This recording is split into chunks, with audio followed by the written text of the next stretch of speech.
কিশোরগঞ্জের ভৈরব রেপ ক্যাম্পের সদস্যদের হাতে গ্রেফতার হওয়ার এক নারী আসামির মৃত্যু হয়েছে।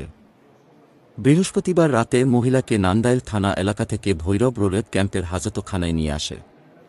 পরে শুক্রবার সকাল 7টায় মহিলাকে ভৈরব উপজেলা স্বাস্থ্য কমপ্লেক্সে নিয়ে গেলে কর্তব্যরত চিকিৎসক তাকে মৃত ঘোষণা করে মৃত্যুর সনদ দেয়।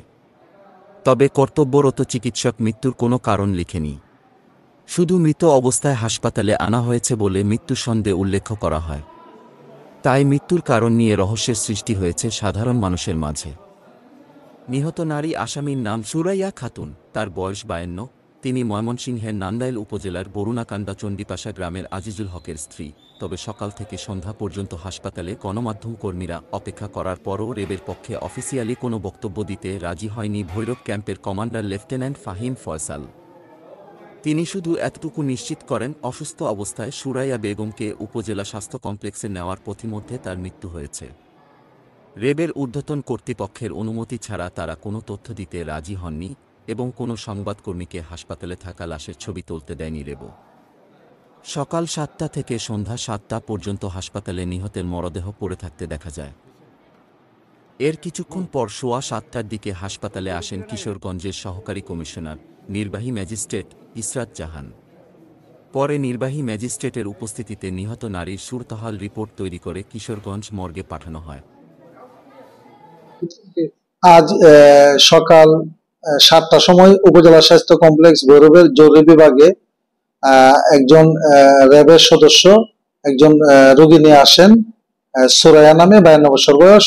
তারপরে আমাদের চিকিৎসক যারা ছিলেন তারা পরীক্ষা নিরীক্ষা করে দেখেন যে রোগী অলরেডি মৃত। তাকে মৃত অবস্থায় আমাদের হাসপাতালে আনা হয়েছে এবং ইসিজির মাধ্যমে এটা কনফার্ম করা হয়েছে।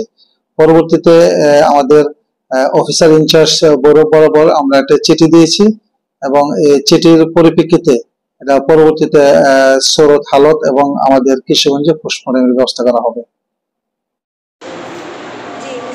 সুরাইয়া খাতুন, স্বামী মোহাম্মদ আজিজুল ইসলাম, যার বাড়ি হচ্ছে আপনার গ্রাম বরুণাকান্দা, উপজেলা নান্দাইল মডেল, জেলা ময়মনসিংহ। ওনার বয়স 52 বছর এবং আমরা ওনার সুরক্ষার রিপোর্ট প্রস্তুত করেছি। আমার সাথে সহযোগিতায় জেলা প্রশাসনের স্টাফরা ছিলেন এবং একই সাথে আমার পুলিশ বিভাগের লোকজন ছিলেন। পেয়েছি সুরক্ষার রিপোর্ট আমরা যতটুকু লোকের কাছে পাঠিয়ে দিচ্ছি, আর পরবর্তীতে এটার ময়নাতদন্ত হবে।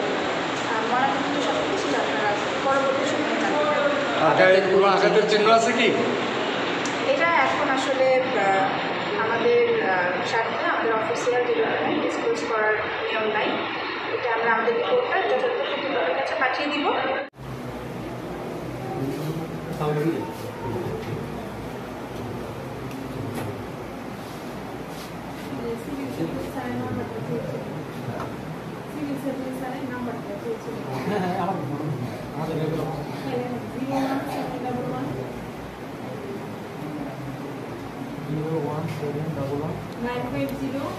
950